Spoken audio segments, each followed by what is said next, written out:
A gente está encaminhando para o fim do ano. Quem já passou de ano aí? Deixa eu ver. Ê, coisa boa, hein? Você conseguiu! Quem não passou ainda, levanta a mão. Ê, Deus abençoe em nome de Jesus. Tem gente que só vai passar de 2024 para 2025. Porque passar de série vai ser difícil. Mas é muito bom chegar ao fim do ano. Quem chega no fim do ano já está contando os dias para o Natal. Você já está contando os dias para o Natal? Não. Eu aprendi a viver todo o tempo. Eu gosto muito do Natal, mas eu também gosto desse clima de fim de ano e eu gosto de aproveitar. E a gente vai conversar um pouquinho sobre finais hoje. Porque a gente está no fim do ano. Tem gente aqui que está no fim de uma etapa da vida. Quem está no terceirão aqui? Deixa eu ver. Olha lá, você está no final da adolescência. Tem vários finais acontecendo. Tem gente que está de recuperação final. Tem gente que está orando por um final feliz. Quem quer um final feliz na vida aí? Ê, coisa boa. E eu quero conversar com você sobre final feliz.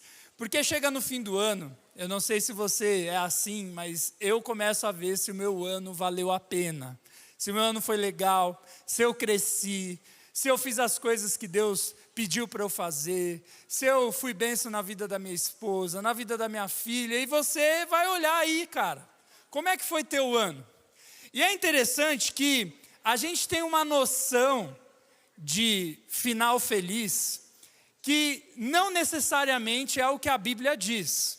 Por exemplo, quando as meninas vão ver um filme de comédia romântica, quem gosta de comédia romântica? Deixa eu ver. As meninas gostam. Você vai lá, você quer, tem vezes que você está triste, você só quer aquele filme clichê, não é? Que dá tudo certo no final, que tem um arco-íris e o casal fica junto, não é isso? Né? A gente tem essa noção de final feliz. Às vezes para o menino, final de ano feliz é o time dele campeão, né? Ou fazendo pacto com o capeta para sair da Série B, né? Enfim. Aí você vai falar, pastor, o pacto deu certo.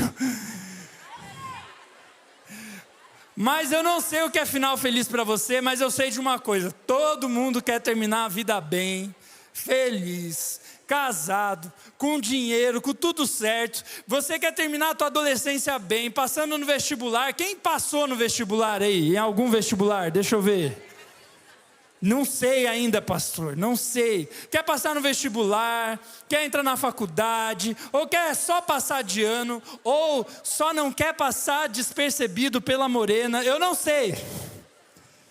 Mas todo mundo tem uma noção de final feliz. E hoje a gente vai estudar um pouquinho o que a Bíblia diz sobre o final feliz. O que é um final feliz, biblicamente falando.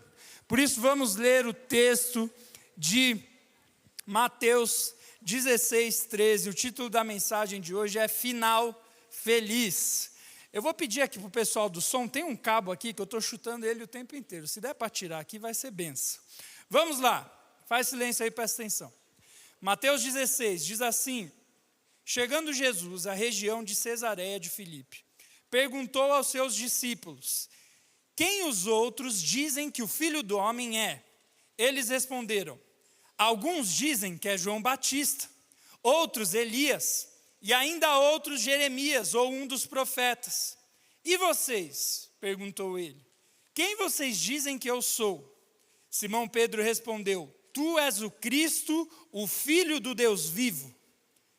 Respondeu Jesus: feliz é você, Simão, filho de Jonas, porque isso não foi revelado a você por carne ou sangue, mas por meu Pai que está nos céus.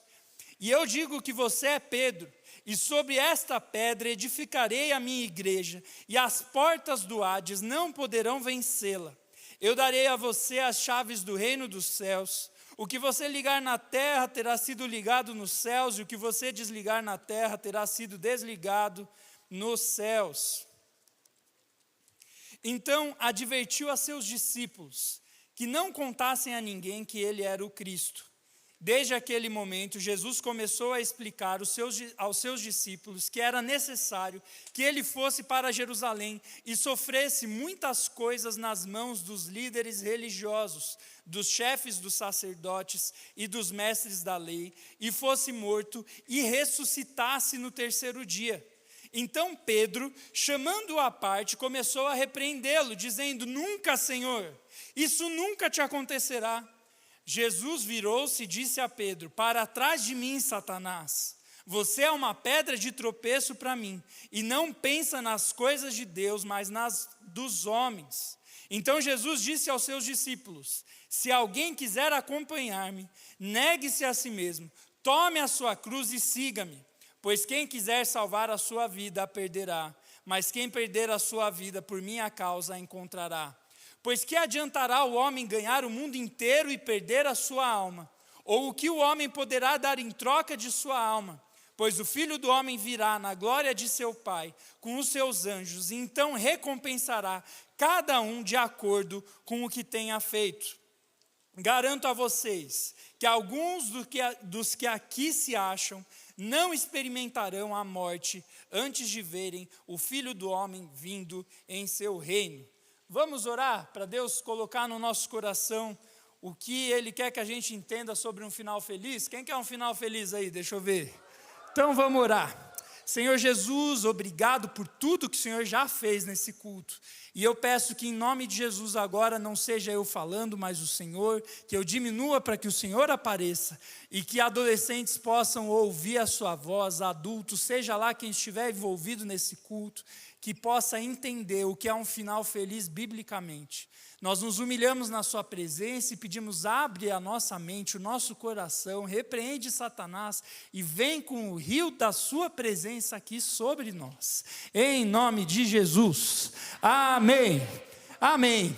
Olha só, talvez você tenha lido esse texto e você ficou pensando o que esse texto tem a ver com o final de ano. Na Bíblia não tem nenhum texto de ano novo. Tem lá a festa do ano novo dos judeus, mas não tem um texto dedicado ao ano novo. Só que eu acho interessante que esse texto aqui fala sobre objetivo de vida. Porque quando você pensa em final feliz, você está pensando em um objetivo. Eu quero tal profissão, eu quero ser um homem ou uma mulher de Deus, eu quero casar, eu quero passar de ano. Você tem um objetivo que te traz alegria. Então, os finais felizes falam sobre algo que é o nosso objetivo. E esse texto fala muito sobre propósito e objetivo. Aqui Jesus fala sobre qual é o propósito da vida dele, qual é o propósito da igreja, qual é o propósito dos apóstolos, qual é o propósito de todos aqueles que querem viver os planos de Deus. E por que é importante isso? Porque o nosso mundo, ele prega finais felizes, que nem sempre são os finais que eu e você esperamos e recebemos de Deus. Os pensamentos de Deus são diferentes dos nossos. Como assim? Aonde que eu vi isso nesse texto? Bom, o texto começa com Pedro e os apóstolos conversando com Jesus. Jesus pergunta para eles: quem as pessoas dizem que eu sou? E eles falam: olha, uns dizem que você é João Batista, outros dizem que você é Jeremias, outros dizem que você é Elias. O que significa? Naquela época tinha uma crença popular que os profetas podiam ressuscitar e trazer mensagens de Deus. Então eles estavam falando que tinha várias pessoas que estavam dizendo: olha, João Batista ressuscitou, Elias ressuscitou, Jeremias ressuscitou. Aí Jesus disse: ok, isso é o que estão falando, mas o que vocês falam de mim? E aí Pedro faz a declaração maravilhosa, que até é música que a gente canta, que tu és o Cristo, o Filho do Deus vivo. E aí Jesus fala: você entendeu, eu não sou um profeta ressuscitado, ressurreto, eu sou o Filho de Deus, e sobre esta verdade a igreja vai ser edificada.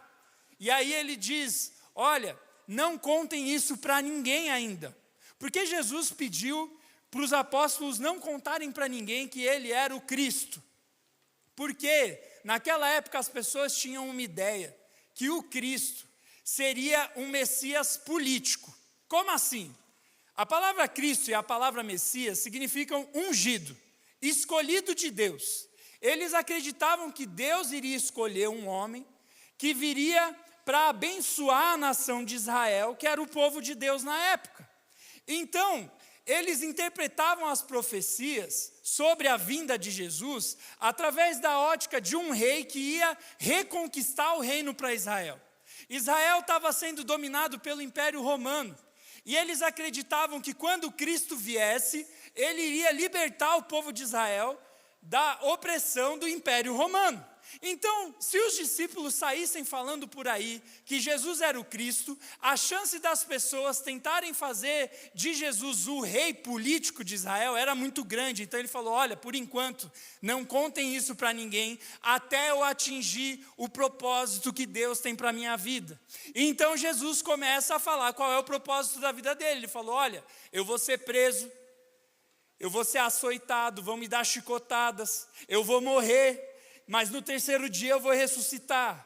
Ele estava contando, esse é o meu propósito, esse é o final feliz que Deus tem para a minha vida. Eu vou morrer pelo pecado da humanidade e vou ressuscitar para trazer vida nova. E aí então, quando Pedro ouve esse final que Jesus estava esperando, ele fala, Jesus, não pode ser assim, você é o Messias. Não, nada disso de morrer, você tem que reinar, você tem que assumir o trono de Israel. E então Jesus olha para Pedro e fala, ei Pedro, vai para lá Satanás. A palavra Satanás, além de ser a referência ao bicho lá do mal, também significa adversário. Ele falou, sai para lá adversário, você está me tirando do propósito de Deus para a minha vida. E aí que entra o que a gente estava conversando sobre final feliz. Pedro esperava que o final feliz do povo dele, do povo de Israel, era Jesus se tornar um rei político. Alguém que ia instaurar o reino como Davi, um conquistador, alguém que ia vencer as guerras, que ia tirar eles do domínio do Império Romano. Esse era o final feliz que estava na cabeça de Pedro e da maioria dos judeus ali. Só que Jesus falou, não, o plano de Deus é outro. Eu sou rei, mas eu não sou rei daqui, eu sou rei de outro mundo. O meu reinado é no céu. E aí Jesus começa a quebrar as expectativas que os judeus tinham sobre a vinda do Messias, sobre o final feliz para eles. Jesus fala, não, o meu reino não é daqui. E aí ele diz, Pedro, você está pensando com a cabeça dos homens. Você está pensando nas coisas dos homens. Não é assim que funciona. E a primeira coisa que a gente aprende nesse texto, para que a gente possa entender os objetivos que Deus tem para a nossa vida, o que é um final feliz para Deus, é que os pensamentos de Deus não são os meus pensamentos. Repete assim comigo, os pensamentos, mais alto que você não está no velório, os pensamentos de Deus não são os meus pensamentos. Agora olha para quem está do seu lado e fala, o seu final feliz não é o final feliz que Deus tem para você. É óbvio que o objetivo principal desse texto é falar sobre o propósito da vida de Jesus, mas como eu disse, na Bíblia não tem texto de ano novo, então eu peguei um texto que fala bastante sobre propósito, sobre final, sobre objetivo de vida para conversar. E a primeira coisa que Jesus falou para Pedro é, você está pensando nas coisas da terra, os meus pensamentos não são os seus pensamentos. Isaías 55 diz isso, pois os meus pensamentos não são os pensamentos de vocês, nem os seus caminhos são os meus caminhos, declara o Senhor. Assim como os céus são mais altos do que a terra, também os meus caminhos são mais altos do que os seus caminhos, e os meus pensamentos mais altos do que os seus pensamentos. O que Isaías estava dizendo e o que Jesus estava dizendo para Pedro, ei, Deus olha a história de outra perspectiva. Enquanto você acha que final feliz é um Messias salvando uma nação, inclusive a gente vive isso toda eleição, né? Toda eleição vai vir alguém que vai salvar o Brasil, mas enfim. E ele fala, vocês acham que é isso, mas não é isso. Eu sou de outro reino, eu sou de outro lugar. Eu vou morrer pelos pecados, e vou ressuscitar, e vou reinar no céu, e aquele que crê em mim vai reinar comigo. Você está vendo a quebra de expectativa? E quantas vezes eu e você somos iguais a Pedro? Pedro chegou em Jesus querendo dizer para Jesus como deveria ser o fim da história. Você imagina só, Pedro conheceu Jesus no começo do ministério de Jesus. Ele estava lá pescando e Jesus falou: vem e siga-me. E Pedro viu todos os milagres que Jesus estava fazendo. Pedro viu as multidões se ajuntando em volta dele. Pedro viu a multiplicação dos pães. Pedro viu milagres extraordinários. E aí na cabeça de Pedro era só um roteiro para no final Jesus sentar no trono em Jerusalém e reinar. E mais, Pedro ainda ia ser amigo do rei. Ele ia sentar na mesa do rei. Ele ia ter privilégios. Olha o privilégio, eu estou vendo o rei. Esse era o final na cabeça de Pedro. Mas aí Jesus falou: não é assim. E quantas vezes eu e você queremos mostrar para Deus como a história deve ser feita? Talvez você chegou no fim do ano e você está um pouco frustrado com o seu ano. Vamos confessar? Quem está frustrado com esse ano? Levanta a mão. Bastante gente. Quem gritou não está frustrado, né, meu filho? E aí, quando a gente está frustrado, a gente se frustra porque é uma quebra de expectativa. Você esperava que seu ano ia ser de um jeito, um roteiro, onde ia chegar em novembro você ia estar reinando de alegria. Mas aí Deus olhou para você e falou: não vai ser assim. E não é porque Deus tem prazer em ver a gente sofrer, não é isso. Mas Deus sabe o que é melhor para nós. A Bíblia diz que só Ele conhece os planos que Ele tem para nós. Prosperidade, não desgraça e um futuro cheio de esperança. Só que se Ele sabe o que é melhor, às vezes o que é melhor para você não é o que você acha que é melhor, mas é o que Deus acha que é melhor. Você imagina só, se o roteiro que Pedro tivesse criado tivesse acontecido, eu e você não seríamos salvos. Essa igreja aqui não ia existir.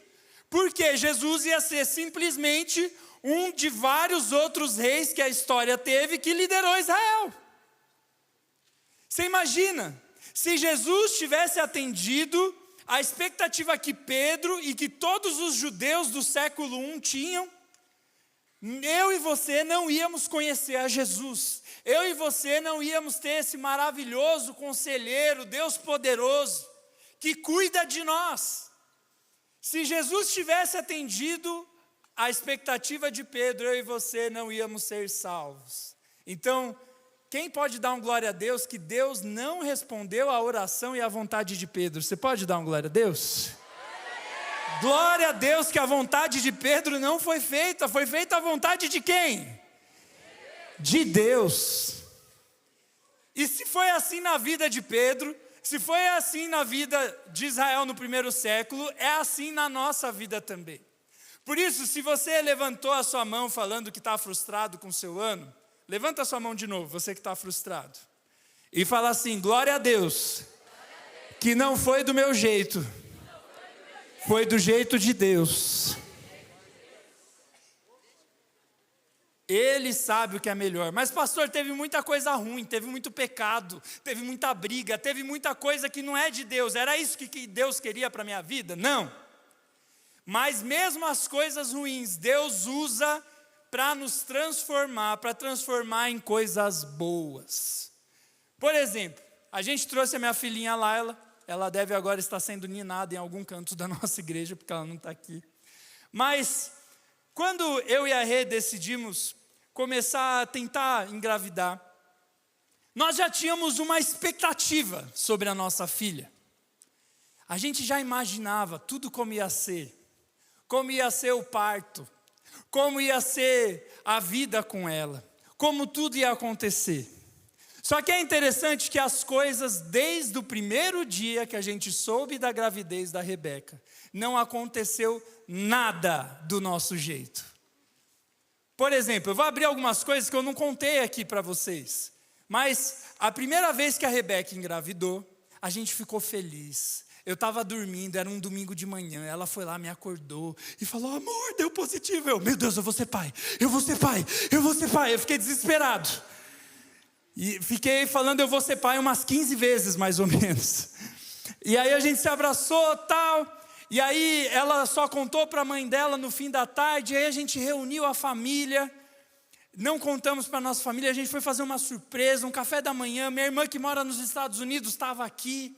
E aí a gente se reuniu e decidiu dar a notícia. A minha família ficou feliz, todo mundo se abraçou. No dia seguinte foi aniversário de um amigo meu. Contei para todos os meus amigos. Foi uma alegria tremenda. Até que chegou uma sexta-feira, eu estava fazendo o sermão para vir aqui para o culto.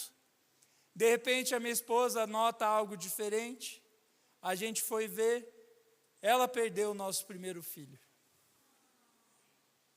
E aí toda aquela preparação, toda aquela expectativa caiu por terra. Eu liguei para o Zé e falei, Zé, prega no meu lugar, porque a Rebeca perdeu o nosso filho. O Zé nem sabia que a Rebeca estava grávida, eu ia contar para a equipe do Flow ainda. E aí a Rebeca começou a chorar, e chorar, e chorar, e chorar, e chorar, e chorar. E eu fiquei tipo sem saber o que fazer. E aí passou um tempo, Deus tratou o nosso coração, tá? A Rebeca ficou grávida de novo. E dessa vez deu certo, eu trouxe aqui a minha filha. Só que, mesmo assim, não foi do jeito que eu esperava. O barrigão da Rê cresceu, vocês viram a Rê de barrigão? Cresceu, tal, chegou no dia do nascimento da Laila. O trabalho de parto começou numa sexta-feira. A Laila é do Flow mesmo, né? E aí a gente foi para o hospital de madrugada. E a gente foi, a Rebeca ficou em 12 horas de trabalho de parto. Sabe o que é 12 horas sentindo dor? E eu junto ali, vamos lá amor, você consegue. E eu lembro que chegou no final, o trabalho de parto, eu não lembro os horários exatamente, ainda bem que ela não está aqui, senão ela fica falando, não foi assim. Começou tipo 1h, de sexta para sábado, e terminou lá por 1h de sábado. A gente virou a noite ali, e eu lembro, quando eu estava ali, eu fui corajoso, eu assisti tudo, gente, misericórdia. E aí eu estava lá, e a minha filhinha saiu, e foi uma alegria, e todo bebê sai roxinho, é normal, porque acabou de nascer, só que minha filha não chorou. E a gente ficou, ixi, e agora? E aí a gente ficou preocupado, a gente viu que os médicos começaram a ficar preocupados, e aí ela estava com cordão umbilical, só respirava pelo cordão, não estava conseguindo respirar com o próprio nariz. Pegaram a minha filha, levaram e entubaram minha filha, e falaram, pai, a gente vai ter que levar a sua filha para a UTI. E aí, minha esposa que estava lá no quarto, toda feliz, que finalmente tinha nascido, achou que eu tinha só levado a Laila para fazer um exame. Mas aí, chegou a notícia, ele está subindo para a UTI. E aí, cara, eu vivi o pior momento da minha vida. Porque eu fui até o 6º andar lá do hospital, junto com a minha filha, toda entubada, cheia de cabo, de não sei o quê. Os médicos falaram, olha, espera aqui, que a gente vai internar ela. E aí eles entraram com a minha filha e eu fiquei sozinho no corredor, com a minha filha dentro da UTI, minha esposa chorando lá embaixo junto com a minha sogra e com a minha mãe. Eu comecei a chorar muito, muito, muito, muito. Eu fiquei, meu Deus, minha filha vai morrer. E aí, cara, eu fiquei ali, e minha filha ficou 7 dias na UTI. Foram dias muito difíceis. Cada dia a gente recebia uma notícia diferente. Olha, talvez ela tenha tido uma convulsão e talvez isso tenha sequelas. Olha, ela teve uma infecção e a gente vai ter que tratar com antibiótico. Olha, não sei o quê. Eu demorei 1 semana para pegar, 1 semana ou 5 dias, eu não lembro agora, mas eu demorei praticamente 1 semana para pegar a minha filha pela primeira vez no colo. E toda a expectativa que eu e a Rebeca tínhamos, da Rebeca dar o primeiro mamar, da gente dar o primeiro banho, da primeira noite juntos em casa, quem fez tudo isso foram os médicos. Você imagina só como estava o coração da Rebeca e como estava o meu coração? A gente dormia longe da nossa filha, e quando a gente ia ver ela, A gente não podia pegar ela no colo nos primeiros dias, ela ficava dentro de uma incubadora, com 2 vidrinhos, que a gente tinha que passar álcool gel, e eu tinha horário para ver minha filha, e eu tinha que pôr a mão nela, e ela cheia de cabo no corpo inteiro. Que quebra de expectativa, não é? Mas chegou um momento que ela começou a melhorar, e melhorar, e melhorar, e melhorar, e melhorar, graças a Deus, foi para o quarto ali, e depois foi para casa com a gente. Mas ficou uma pergunta: Deus, por quê? Por que tinha que acontecer isso com a minha filha? Por quê? A minha família perguntava, por quê? Teve gente que falou, será que foi ataque espiritual? Será que não foi o diabo que tentando roubar a vida dela? Que será que aconteceu? Será que foi quem fez o parto? Será que foi o médico? Será que foi não sei o quê? Começaram a fazer um monte de pergunta. E sabe, eu não sei responder ainda por que isso aconteceu com a minha filha. Mas eu tenho noção do início da resposta. O início da resposta veio, primeiro quando eu estava ali na UTI, e comecei a me acostumar com aquilo, e eu comecei a olhar os outros bebês. Tinha bebês lá, gente, desse tamanho assim, de pouquíssimos dias, que estavam lá há meses, pais que estavam lá há vários meses, e eu comecei a conversar com esses pais, e eu comecei a ficar, meu Deus, olha o tanto de gente que sofre isso todos os dias, e eu nem sabia. E aí eu comecei a ver algo de Deus, eu comecei a tentar falar de Deus ali. Eu comecei a agradecer a Deus por aquelas médicas que eu não conhecia, que estavam deixando a minha filha viva. Depois que o tempo passou, eu vim na igreja, eu fui pregar no culto da SDA, foi o primeiro culto que eu preguei depois que a minha filha nasceu. E chegou uma irmã aqui, uma mãe de um adolescente, falou, pastor, um dia antes da tua filha nascer, eu tive uma visão com ela. E eu tenho provas disso porque ela orou com a minha mãe antes da minha filha nascer. Ela falou, eu vi a sua filha no hospital, numa maca. E Deus me falou que ela ia sofrer no parto, mas que ia ficar tudo bem. E eu vi o rio de Deus passando sobre a maca. E eu vi o rio do Espírito Santo passando sobre a sua filha, e a sua filha já tem a marca do Espírito Santo dentro dela. Quando ela disse isso, eu falei, eu entendi. Esse é o primeiro testemunho de fé da minha filha. Um dia ela vai pregar no meu lugar, e ela vai contar a história dela, e pessoas vão ouvir a voz de Deus por meio da minha filha. Eu não sei por que está acontecendo o que está acontecendo com você na tua casa.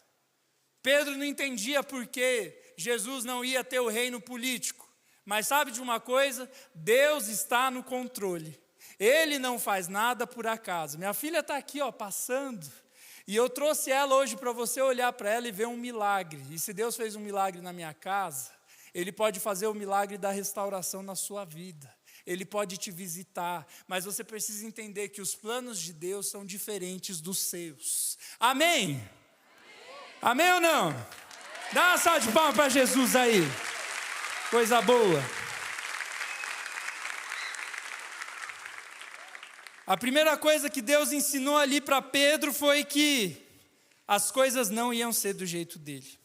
E sabe, antes de eu ir para o segundo e último ponto, hoje há 2 pontos. Tem algo que é interessante sobre os nossos planos. Eu ia passar a página, mas eu vi aqui e parece que foi de Deus.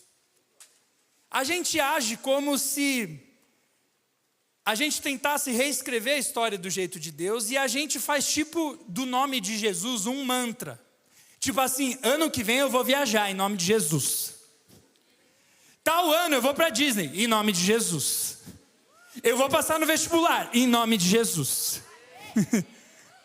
Eu vou namorar em nome de Jesus. Eita, tem gente querendo mesmo. E aí a gente fica agindo com o nome de Jesus como se ele fosse um amuleto da sorte. Eu não acredito em acaso, eu acredito em Deus. Então, se eu quero que uma coisa dê certo, eu falo qualquer coisa e no final eu falo em nome de Jesus. Só que não é assim. Jesus disse: tudo que vocês pedirem em meu nome, eu lhes daria, mas tudo que tivesse de acordo com a vontade de Deus. Então, por isso que a gente fala: se Deus quiser, eu vou namorar. Se Deus quiser que eu seja celibatário. Sabe o que é celibatário? Quem não casa e só prega o evangelho. Você pode dar um amém? E se Deus quer isso de você? E se Deus quer que você seja o próximo apóstolo Paulo? Você está entendendo? Que seja feita a vontade de Deus em nome de Jesus. Amém? Essa é a primeira coisa. Os pensamentos de Deus não são os nossos. Depois, a história continua do versículo 24 até o 28. Depois que Jesus quebra essa expectativa de Pedro sobre o final feliz que Pedro esperava, Jesus começa a dizer no versículo 24, vamos ler de novo, abre aí. A Bíblia diz assim: se alguém quiser acompanhar-me, negue-se a si mesmo, tome a sua cruz e siga-me, pois quem quiser salvar a sua vida a perderá, mas quem perder a sua vida por minha causa a encontrará. Pois que adiantará o homem ganhar o mundo inteiro e perder a sua alma? Ou o que o homem poderá dar em troca em sua alma? Pois o Filho do Homem virá na glória de seu Pai, com os seus anjos, e então recompensará a cada um de acordo com o que tenha feito. Garanto a vocês que alguns do que aqui se acham não experimentarão a morte, antes de verem o Filho do Homem vindo em seu reino. Depois que Jesus quebra a expectativa de Pedro, ele começa a explicar o que é o final feliz biblicamente. Lembra, Pedro queria que Jesus fosse um rei político. Jesus falou: não, eu vou morrer e ressuscitar. E aí ele fala: aqueles que querem viver a vontade de Deus devem fazer como eu estou fazendo. Negue-se a si mesmo, carregue a sua cruz e me siga. O que ele estava querendo dizer? Se esqueça. Se esqueça. Aquele que quiser ganhar a vida vai ter que perder. Que adianta você ganhar o mundo inteiro e perder a sua alma? Jesus estava fazendo um contraponto do que é a felicidade para o homem. Para nós a felicidade é a gente fazer o que a gente quiser, com quem a gente quiser, quando a gente quiser, como a gente quiser, quantas vezes a gente quiser, não é isso? É por isso que hoje tudo começa com um ai. E não estou falando ai de dor, estou falando ai de inglês, iFood, iPhone, tudo eu, self-service. Eu sei que parece engraçado, mas tudo é feito em benefício de quem? Meu. Tudo é no meu benefício. Você pergunta: se eu seguir Jesus, o que eu vou ganhar com isso? Se eu fizer o que você está pedindo, o que eu vou ganhar com isso? A gente está sempre em busca da recompensa. Se eu jogar esse jogo, o que eu vou ganhar com isso? Sabe por que você é viciado em jogos? Porque tem um esquema de recompensas que te vicia. A gente é movido pela nossa recompensa, pela moedinha que você ganha no jogo ali. Só que o problema é que o mundo prega isso, que é tudo pro eu. E a Bíblia diz que é tudo para Deus e para o meu próximo. Jesus fez a vontade de Deus e não a dele. Você acha que Jesus gostou de morrer na cruz? Ele era um masoquista que estava ali morrendo e falando: que gostoso morrer. É óbvio que não, mas ele fez a vontade de Deus. Pelo próximo. Ele se esqueceu, em nenhum momento tem o dedo apontado para Jesus. Ou Jesus estava apontando para cima, ou ele estava abençoando alguém. Ele mesmo, ele morreu em favor de Deus e em favor do outro.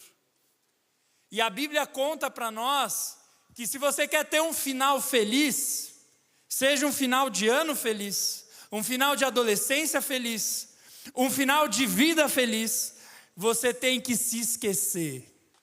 Você tem que viver para Deus e para o seu próximo. Isso é felicidade biblicamente. É você se esquecer. Só que é interessante que a gente liga a felicidade com arco-íris e com um pote de ouro no final. Só que nem sempre é assim na Bíblia.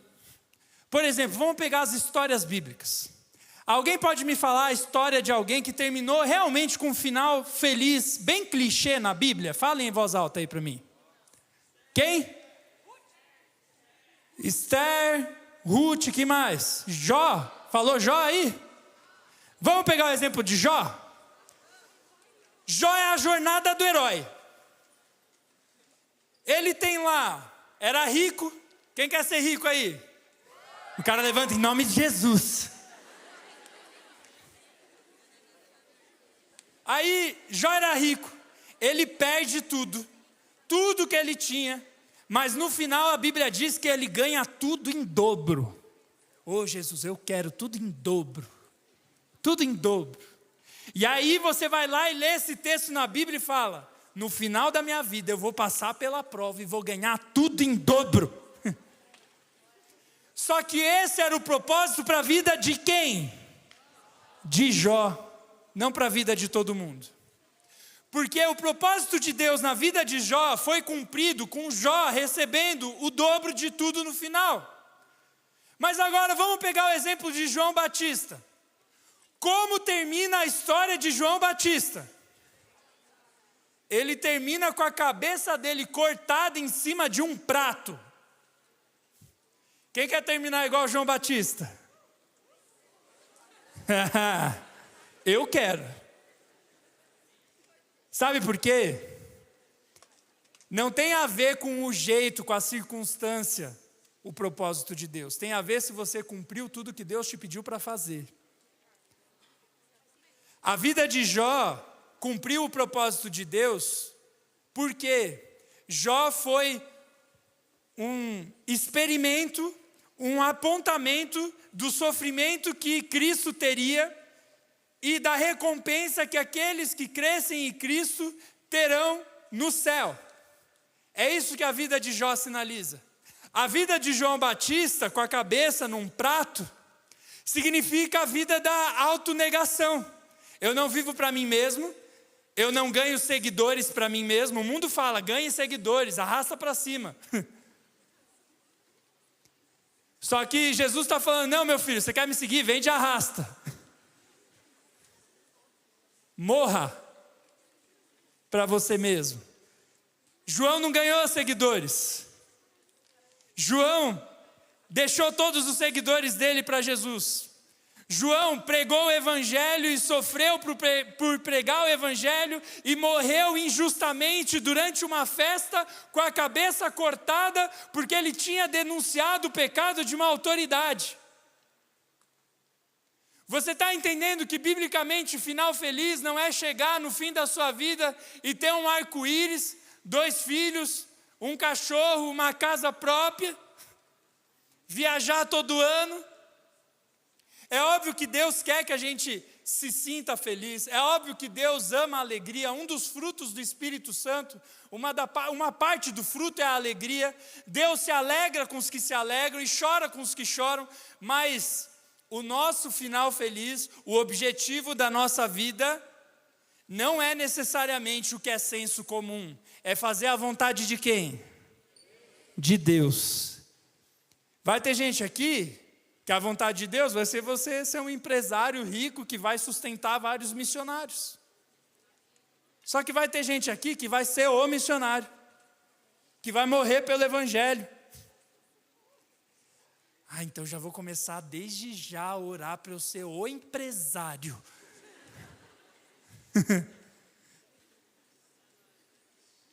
A primeira coisa é que os pensamentos de Deus são mais altos do que os nossos, eles são diferentes. A segunda coisa é que a nossa recompensa, o nosso final feliz é outro. Não é o que o mundo prega, é outro. Jesus em Mateus 6, 19 e 20, ele fala assim: ajuntem tesouros no céu e não na terra, onde o ladrão rouba, onde as coisas se desgastam. Junte tesouros no céu, onde a recompensa é eterna. Então, nós não vivemos para sermos felizes aqui, gente. Nós vivemos para fazer a vontade de Deus aqui e sermos felizes aonde? Aonde? No céu. Lá é a nossa recompensa. É para lá que nós estamos olhando. Lá sim vai ter um arco-íris. Só que mais do que um pote de ouro, as ruas vão ser de ouro. Só que é interessante que no céu o chão vai ser de ouro, está escrito isso na Bíblia, porque lá o ouro não vai ter valor, porque o nosso tesouro principal vai ser Jesus. Não vai ter sol, não vai ter estrela, não vai ter noite. Jesus vai iluminar. Essa é a nossa recompensa. Você já parou para pensar que se você for uma pessoa bem-sucedida fisicamente, o máximo que você vai viver aqui é uns 80 anos? Só que o que são 80 anos comparados a bilhões, e bilhões, e bilhões, e bilhões, e bilhões, e bilhões de anos ao lado de Jesus? A nossa vida não é nada. É por isso que ele fala, esquece, esquece. Não viva para ser feliz aqui. É óbvio que a gente tem alegrias aqui. Hoje foi maravilhoso trazer a minha filha no culto que eu vim aqui quando eu era adolescente em 2008. Nossa, nem tinha nascido, esse pastor é velho mesmo. Foi maravilhoso, mas do mesmo jeito que eu tive essa vitória, eu também tive o dia da UTI. Mas sabe onde eu vou ser feliz mesmo? Ao lado de Jesus. Lá é a minha recompensa. Essa é a minha recompensa. Minha recompensa está em outro lugar. Eu vou ler a sua recompensa. Em Apocalipse, capítulo 21, a Bíblia descreve o céu. João diz assim: então vi novos céus e nova terra, pois o primeiro céu e a primeira terra tinham passado e o mar já não existia. Vi a cidade santa, a nova Jerusalém, que descia dos céus da parte de Deus, preparada como uma noiva adornada para o seu esposo. Ouvi uma alta voz que vinha do trono e dizia: eis que o tabernáculo é morada, eis que a morada de Deus está com os homens, com os quais ele viverá. Eles serão os seus povos, e o próprio Deus estará com eles e será o Deus deles. Ele enxugará dos seus olhos toda lágrima. Presta atenção. Ele enxugará dos seus olhos toda lágrima. Não haverá mais morte, nem aflição, nem choro, nem dor, pois as coisas antigas já passaram. Aquele que estava sentado no trono disse: vejam, eu farei novas todas as coisas. E acrescentou: escreva isto, pois estas palavras são verdadeiras e dignas de confiança. Disse-me ainda: está feito. Eu sou o alfa e o ômega, o princípio e o fim. A quem tiver sede darei de beber gratuitamente da fonte da água da vida. Aquele que vencer herdará tudo isto, e eu serei o seu Deus, e ele será o meu filho. Essa é a nossa recompensa. Estar ao lado de Jesus. Pode aplaudir Jesus, coisa maravilhosa, glória a Deus.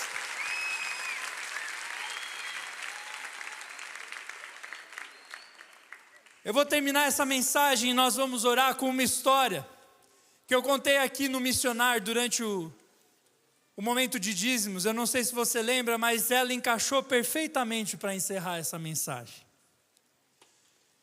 Essa história que eu vou te contar é sobre final feliz. O pastor John Piper, que é um pastor dos Estados Unidos, um homem de Deus, chegou na igreja dele e comparou a vida de duas missionárias com a vida de um casal que se aposentou cedo. E aí ele perguntou para a igreja dele o que era um final feliz e o que era uma tragédia. Eu vou ler a história para você, presta atenção. Olha aqui para mim, sai do celular. Primeiro, a história das duas missionárias. Ruby tinha por volta de 80 anos. Essa é a primeira missionária. Foi solteira por toda a sua vida. Ela foi solteira, ela não casou. Não é viúva, é solteira. dedicou todo o seu tempo a apenas uma coisa: fazer Cristo conhecido entre aqueles que não tinham sido alcançados, entre pobres e doentes. Laura era viúva, médica, também por volta de 80 anos, e servia ao lado de Ruby em Camarões. Um dia dentro do carro, os freios falharam, o carro desceu um penhasco, e ambas morreram instantaneamente. Essa é a primeira história. 2 mulheres de 80 e poucos anos, uma viúva, a outra nem casou, num dos países mais pobres, pregando o evangelho para as pessoas, e elas morreram num acidente de carro, sendo atiradas para fora do carro. Aí você deve pensar, uau, que tragédia. Só que aí John Piper ele fala, não, eu vou te contar o que é uma tragédia. Considerem a história que saiu na revista Reader's Digest, de fevereiro de 98. 5 anos atrás, um casal se aposentou antecipadamente. Ele tinha 59 anos e ela 51. Hoje eles moram numa cidade litorânea na Flórida, onde passeiam em seu iate, jogam softball e colecionam conchas. O nosso mundo diz, que vidão, hein? Aposentou cedo, 51 e 59 anos é cedo. Está morando na Flórida, você já viu fotos da Flórida, pastor? Você já foi para a Flórida? A água lá é cristalina. Eles andam no iate, tipo o iate do Ney. E eles colecionam conchas. Só que aí eu fico imaginando o versículo 28 que a gente leu, que fala que um dia, versículo 27 e 28, Jesus vai descer do céu e vai dar para cada um de acordo com o que fez. E aí eu fico imaginando a Ruby e a Laura chegando diante de Deus, viúva e celibatária, missionárias em Camarões, falando de Jesus para os pobres e morrendo num acidente de carro. E eu fico imaginando chegando diante de Deus esse casal, que se aposentou com 59 e 51 anos, mora na Flórida, tem um iate e coleciona conchas. Qual você acha que vai ser o grupo recompensado? Esse? Os colecionadores de conchas? Ou os colecionadores de almas? Eu tenho certeza que a Laura e a Ruby estão no céu.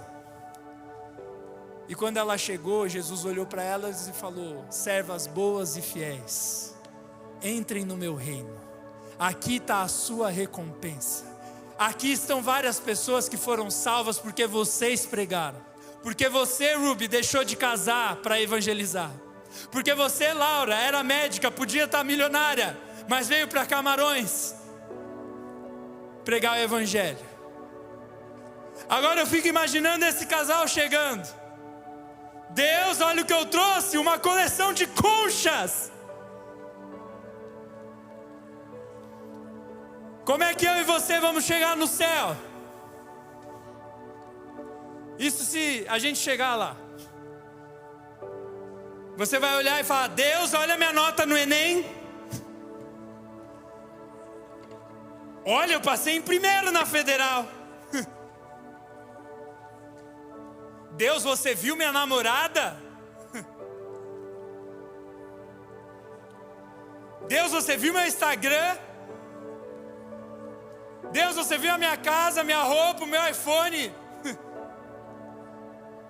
Eu quero chegar no céu, Jesus olhar para mim e falar: servo bom e fiel, venha. Você vai encontrar aqui milhares de pessoas que foram salvas porque você dedicou a sua vida para pregar o evangelho. Ah, eu prefiro ter a cabeça cortada num prato do que colecionar conchas. Eu prefiro morrer igual João Batista. Eu prefiro morrer igual Jesus. Eu prefiro morrer igual Pedro, que morreu de ponta cabeça, crucificado, porque na hora que iam matar ele, ele falou: me vira de ponta cabeça, porque eu não sou digno de morrer igual ao meu mestre.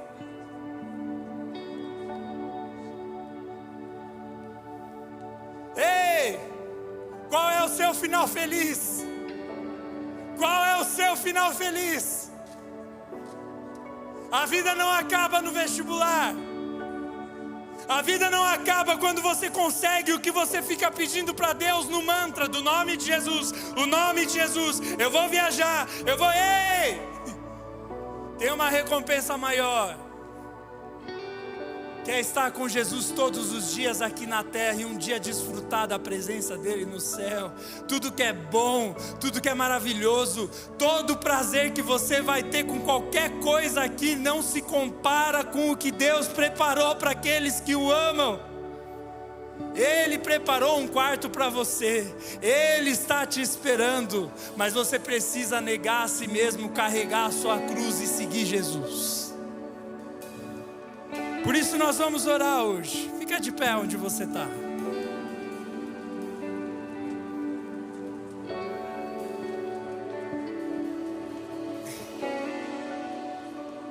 Nós vamos orar pelo nosso final de ano feliz. Como é que você quer que seja o final do seu ano e o início do ano que vem? Será que a sua oração vai mudar para: eu quero que a vontade de Deus seja feita em nome de Jesus, custe o que custar, custe a cruz que custar? Quanto nós vamos adorar a Deus aqui? Se você quer, se Deus falou para você que as suas expectativas sobre a alegria estão erradas, você viu que você precisa focar no que tem que ser focado. É óbvio que você vai ter que ter uma profissão, é óbvio que você vai trabalhar, em nome de Jesus vários de vocês vão casar, mas sabe, esse não é o objetivo final. O ponto final está um pouco mais longe, é um pouco melhor. Se você viu que precisa olhar para a eternidade, eu quero que você venha aqui na frente e se derrame na presença de Deus. Vamos fazer 2 orações. Primeiro por você que veio aqui na frente e está falando: Deus, eu quero gastar a minha vida por algo que valha a pena. Eu estou junto com você. Senhor Jesus, eu e os meus irmãos estamos aqui ajoelhados de pé na sua presença, dizendo que não queremos chegar no céu com uma coleção de conchas. Deus, nós não queremos escrever a história do nosso jeito. Nós não queremos fazer como Pedro queria no começo, que era mudar o seu curso da história. Senhor, nós queremos viver exatamente a Tua vontade para nós. Seja receber tudo em dobro no fim da vida igual Jó, ou seja, com a cabeça cortada num prato. Nós queremos negar a nós mesmos. Nós queremos Te seguir. Nós queremos carregar a nossa cruz. Nós queremos viver o Seu final feliz para nós, custe o que custar. Queremos viver o Evangelho, amar a Deus e amar o próximo, pregar a Tua palavra em tempo e fora de tempo, na igreja e fora da igreja. Nós queremos Te adorar, Deus. Nós queremos ser recebidos pelo Senhor no céu como servos bons e fiéis. Ah, Senhor, ouve essa oração, perdoa o nosso pecado, perdão quando nós vivemos para nós mesmos, perdão quando nós queremos aparecer o nosso plano em vez do Teu, Pai. Nós queremos a Sua vontade, em nome de Jesus. Amém, amém. Você pode aplaudir ao Senhor bem alto, bem forte. Deus é bom. A segunda oração que nós vamos fazer, pode ficar de pé no seu lugar, só não volta ainda, fica onde você está, para o povo prestar atenção. Não vai embora ainda, Deus tem algo para fazer aqui. Faz silêncio. Se você está aqui pela primeira vez, você veio aqui Você nunca tinha visto um culto com tanto adolescente. Para você a igreja era coisa de velho. Você achou que ia vir aqui e só iam querer o seu dinheiro? Ou talvez você está com a vida bagunçada e falou: cara, quem sabe na igreja não vão consertar a minha vida. Você veio para o lugar certo. Jesus quer consertar a tua vida.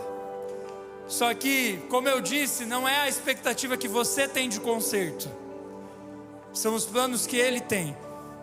Eu vou te contar uma coisa rápida. Você que está aqui pela primeira vez, presta atenção. Ou você que vem aqui faz tempo, mas hoje você entendeu o que é ser cristão.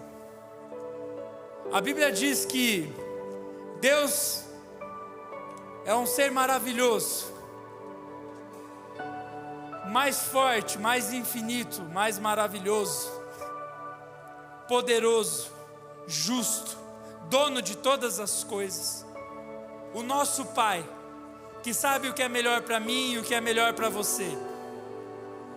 Mas Ele é tão bom e tão, mas tão bom, que Ele deixa eu e você termos as nossas escolhas. E quando nós olhamos para a Bíblia, olhamos para Deus e falamos: eu não estou a fim de viver isso, eu vou viver do meu jeito. Deus é tão bom que Ele permite que você viva sem Ele.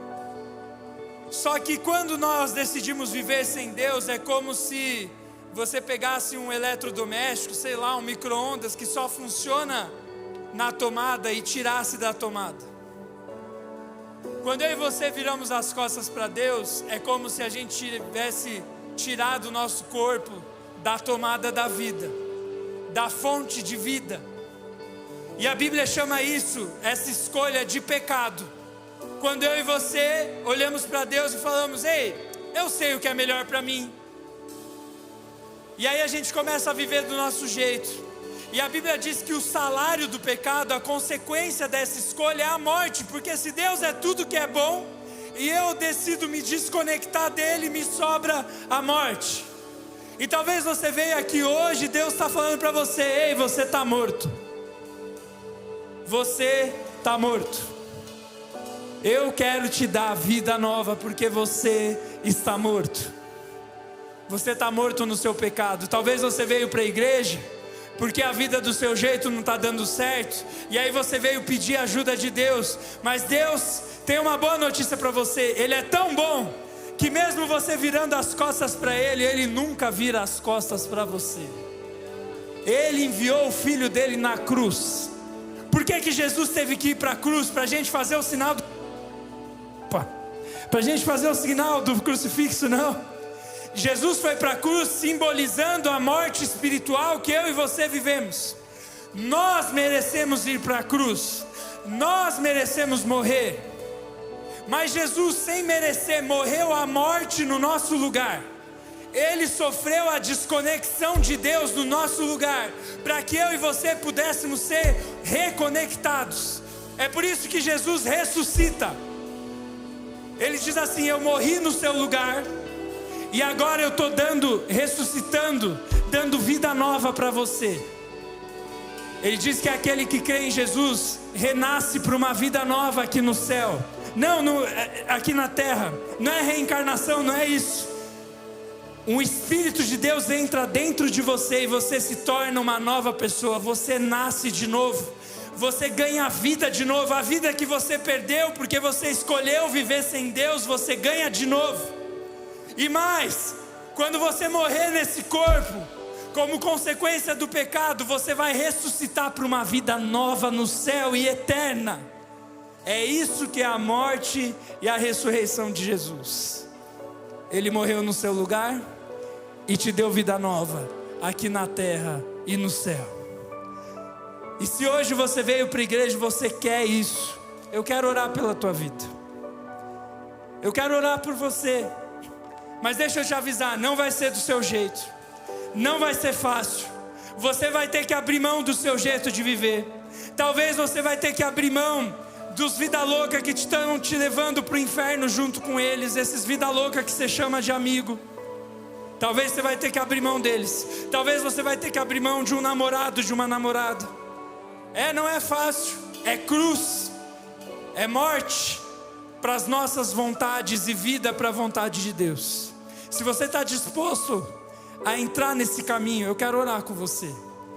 Deus vai te dar vida nova hoje em nome de Jesus. Se você quer isso, levanta a sua mão onde você está. Eu quero orar pela tua vida. Aleluia, quanta gente. Levanta a mão bem alto.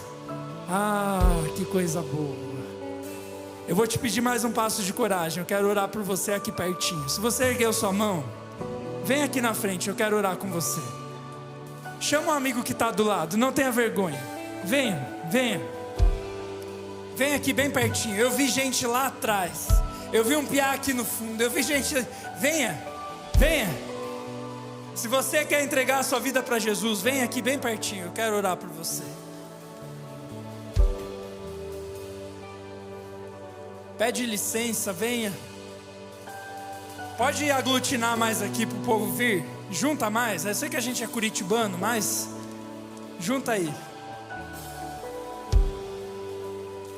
Quanta gente. Eu vou orar por você que fez essa entrega. Você vai repetir uma oração comigo? Não é uma oração mágica. Você não vai sair daqui e vai estar milionário. Mas você vai sair daqui, se você orar com fé, com a presença de Deus dentro do seu coração. E é isso que vai te tornar uma nova pessoa. Só que isso é uma caminhada. Por isso você vai orar comigo. Depois que você orar, você está vendo esse povo que está aqui de colete preto e azul, que está aqui na frente? Eles estão com o celular com aquele QR Code que está ali no telão. Não tem voluntário para todo mundo. Então se você estiver no fundo, eu vou pedir para depois da oração, você pegar teu celular e apontar para aquele QR Code. Por quê? A gente vai te vender coisa da Rinode. Brincadeira, não. Porque você vai entrar num grupo de WhatsApp aqui do ministério. Porque você precisa andar com gente de Deus. Andar com Jesus não dá para andar sozinho. Você tem que conhecer alguém que sabe mais da Bíblia do que você, que vai te ensinar a andar com Jesus. Por isso faz a oração comigo, mas depois entra nesse grupo. Porque só a oração não vai adiantar. É uma caminhada. Deu para entender? Eu estou sem voz já. Você me entendeu? Dá um joinha aí. Você entendeu? Você que entregou a vida para Jesus, levanta a mão de novo para eu ver quem é. Isso, olha só. Você que já é crente, estende a mão para cá para orar por ele. Você que levantou a mão aqui, repete assim comigo. Senhor Jesus, eu me arrependo, porque eu escolhi te abandonar. Mas hoje, eu quero voltar para os seus braços. Eu não quero a vida do meu jeito. Eu quero a vida do seu jeito. Eu creio que o Senhor morreu no meu lugar e ressuscitou para me dar vida nova. Eu creio que a sua morte perdoou os meus pecados, me livrou da culpa, me livrou do inferno, e a sua ressurreição me deu vida nova aqui na terra e no céu. Entra com o seu Espírito dentro do meu coração e me torna uma nova pessoa, em nome de Jesus. Amém, amém. Dá uma salva de palmas para esse povo. Que Deus abençoe a sua vida.